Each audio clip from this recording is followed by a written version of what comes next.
It's Thursday, time for Worldview with Dennis Campbell. He's editor-in-chief of UK Progressive Magazine, also author of the new ebook, The Vagina Wars on Steroids, GOP's messaging war on the 99%. Dennis, I think it's a good idea to talk about the banking crises. We saw Greece, Spain, Italy, Portugal, and Ireland in potential banking trouble. Now we're seeing Spain and Italy really where a lot of the recent crux of it seems to be.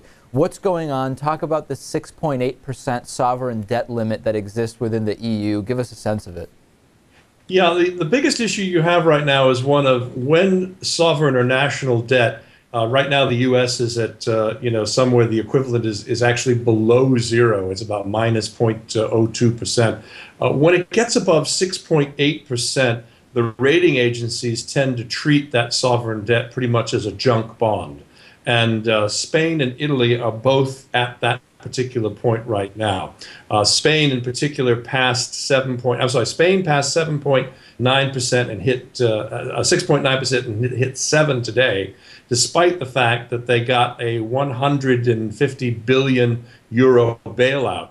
They need about 70 just to fix the problems that are already existing. And today we got off to a very rough start in markets over here in Europe. Everybody fell coming out of the gate. But then as they began to see the bank reform was going to actually take some real substantial form there, and that the bailout was going to take, investors came back into the market. The big concern today was Italy, and Italy issued 4.5 billion euros worth of debt. That came in at about 5.3%. So that's still very, very high, but not as bad as it's been. And if you put all this into context, we're looking at real fears 3 weeks ago that the Eurozone would completely melt down. That seems to have subsided. Then we were looking at fears that countries like Greece and Spain and Italy would withdraw from the euro currency altogether. That also seems to be subsiding. So we're at a moment of temporary calm until the next crisis hits. Yeah, it's interesting because one of the topics of discussion around all this is that the EU has no equivalent of the Federal Reserve. It's difficult to just kind of print more euros, so to speak. But interestingly, the more libertarian thought would say that's actually a good thing, because when you start printing more money simply because you need money in circulation, it devalues the currency and causes a number of other problems. But I'm curious, what's the thought on that within the EU? I mean, are there those more libertarian sectors, or what's the thought on that? Well, you have two issues there. You have monetary policy, and then you have political policy. 25 member nations of the European Union. Now, not all members are created equal, and indeed, a lot of the power and authority tends to go towards the 13 original members of the European Union. So countries like Germany, the United Kingdom, France, all tend to have a bigger seat at the table than some of the smaller members. Now, what they did when they formed the euro was that they said they were going to stay away from the real political hot button, which is trying to get political union.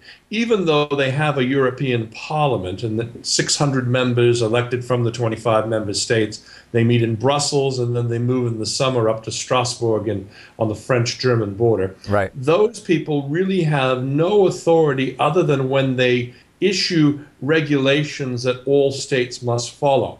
Each nation is a sovereign nation. It has its own sovereign form of government, and they would not stand politically for all that to happen. They have a monetary union, so they have a central banking authority, but they don't have a central bank.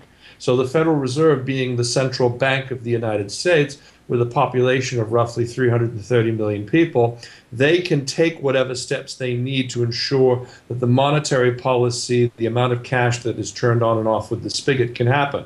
What happens in Europe is that you've got 25 separate central banks, even though they're part of the same authority.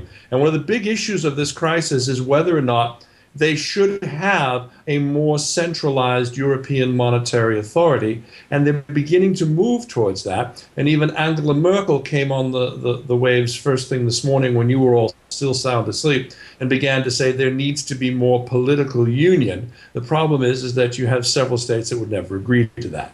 Which one specifically would be most opposed? Well, pretty much every one of them. I mean, France is going to do whatever France wants to do. France is, just brought in a very socialist government. They've just reduced the retirement age to 60. They're not going to follow any of the current restrictions that are in place. They're not going to take part militarily anymore in supporting the Eurozone in Afghanistan and places like that. So they're a wild card. Greece is a wild card because, quite frankly, they're at 22.5% unemployment just for the first quarter this year.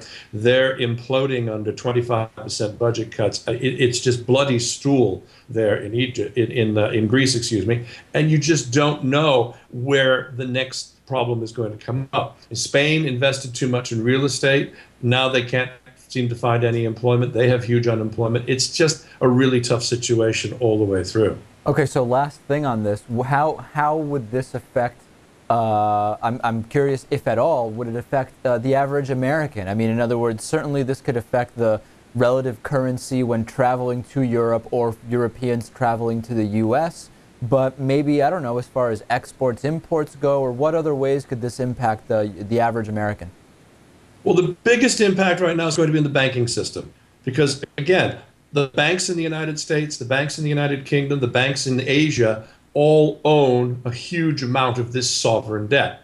So even though you may look at that and say, wow, we're earning 7% on our debt, the likelihood of being repaid 10 years from now on that investment gets smaller the higher that interest rate goes up. So you're in a situation where if confidence is lost in the banking system, that then leads to a run on these member banks across the European Union. That leads to the collapse of the banks and the collapse of the sovereign debt. And there's no way that the contagion from that would not spread over to the United States. So you'd be finding yourself in a situation where huge banks like JP Morgan Chase and Citi, who own a ton of sovereign debt around the world, would not be able to meet their obligations, and the run would then begin to extend over to there. And it doesn't matter if you have FDIC insurance or any other system out there, you're going to find yourself faced with the problem of not being able to stop the run and the loss in confidence, and literally like dominoes, they'll all collapse.